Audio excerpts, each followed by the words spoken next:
Hey folks, Tom Norfleet with www.citizenshipquickly.com. Want to talk to you today on why you would want a second citizenship and a second passport. If you're going to buy life insurance policy, you better do it before you have any sort of health issues. Otherwise, once the health problems occurred, no insurance company will insure you. The same goes for actually getting a second passport and citizenship. It's called passport insurance. The way it works is you have to do your application process and get the approval for a second passport before you have any problems on the horizon. That way, if the crap hits the fan later and you have a safe haven to actually go to. If you're a terrorist or a big kingpin drug dealer, you're more than likely not going to be protected. And if you are, please don't contact our company to do any business.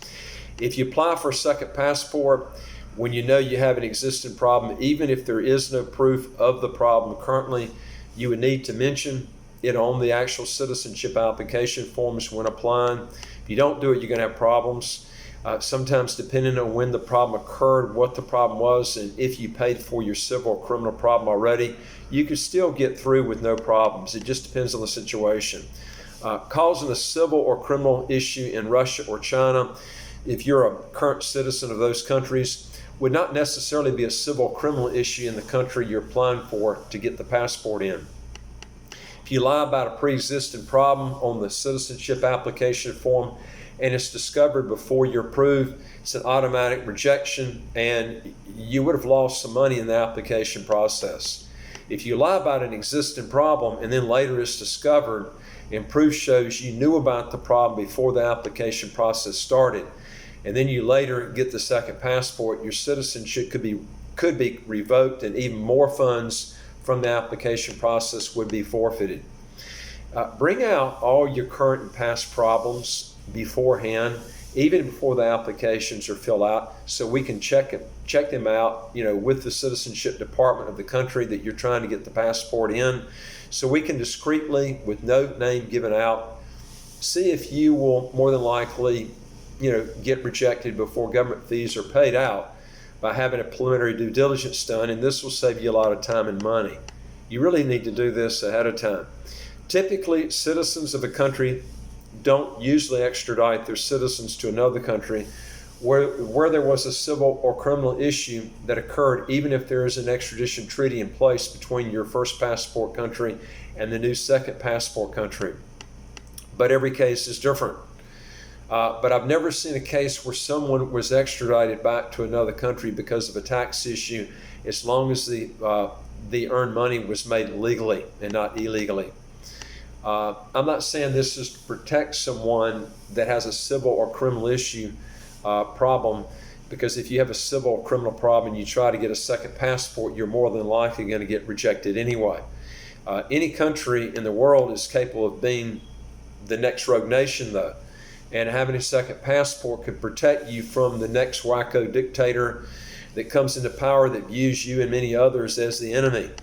Good examples of this or let's take Cuba, for example, in the early 1950s, when it was a gem in the Caribbean, and then Fidel Castro came into power and ruined the country and turned it into a socialized basket case. Thousands died trying to get out of the country, and most had no second country to go to because they didn't have the money or a second passport. Look what happened to one of the wealthiest countries in Africa with a country called Zimbabwe. When Robert Mugabe became the dictator and confiscated white farmers' land, and many were killed and a lot of them didn't have a second passport. He caused inflation rates that were almost unheard of. He stole millions of dollars from the government's coffers while the unemployment rate hovered around 80%. People opposing his rule were found dead. Venezuela was the second country in South America with the largest oil reserves in the world. But when Hugo Chavez promised freebies and handouts to all the poor, they sucked it up and brought him into power. He ran through all the country's oil reserves so fast that it started drying up. It was so bad there was no money to repair the oil rigs to get the oil out of the ground. And the top people who knew how to get things done in the oil business were either laid off or left the country. After Chavez died, his stooge successor, Maduro, started printing money like crazy, running hyperinflation through the roof. This was done to keep the people happy that voted them into power. They thought their stupid socialistic policies of copying Cuba would actually bring them votes, and it worked for a while until all the money dried up. They basically ran one big Ponzi scheme. Toilet paper actually became more expensive than the Venezuela bolivar, their currency. If you think the Great Depression was bad starting in 1929, where the Dow in the USA dropped a total of 85% before it bottomed out, which took about 3 years, by the way, to do it, then look at the Venezuelan stock market in the year 2018, where it dropped 94%, but not in 3 years, but in 1 year. This is how bad it got in Venezuela in 2018. People were eating dogs and cats and feeding out of dumpsters.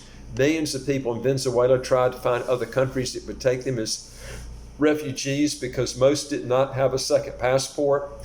Enemies of Chavez and Maduro had their passports taken from them or canceled.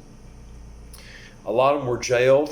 Venezuela now has one of the highest murder, kidnapping, and mass raping and theft rates of any country in the world. The question is, which country is going to be the next North Korea? I don't know, but this is why it's good to have a second passport. One of the worst racial genocides in the world history occurred between April and June of 1994, when an estimated 800,000 Rwandans were killed in the space of 100 days. Most of the dead were Tutsis, and most of those who perpetrated the violence were Hutus. Even for a country with such a turbulent history as Rwanda, the scale and speed of the slaughter left its people just reeling. Most of these people didn't have a second passport or country to go to. It was a disaster. You never want one government controlling you. If you want to protect your freedom, you should have several residencies and several passports. The world is full of rogue leaders and dictators. Idi Amin, the dictator of Uganda, used to torture and kill his own people and then eat their organ parts because he practiced voodoo. This guy was a real wacko. I mean, the country, the world is just full of people like this. Papa Doc and his son Baby Doc in Haiti mass murdered thousands of his own people for no legitimate reason other than paranoia. Stalin did the same in Russia by killing about 20 million people. Pinochet in Chile killed about 30,000 of his own people.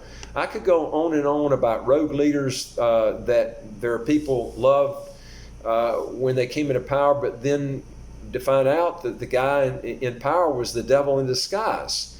Do you think you're safe where you're at right now? Well, your country could be the next rogue leader. No one really knows until sometimes it's too late. A second passport could save you and your family's life. All Americans should definitely have a second passport, even if you do not have plans to relinquish your U.S. citizenship. Some banks offshore will not even let you open a bank account if you're using a U.S. passport to open the account. This is when a second passport comes into play. Many Jews were executed in Nazi Germany during World War II because they were traveling on a German passport which identified them as Jews, whereas the second passport might have saved their life.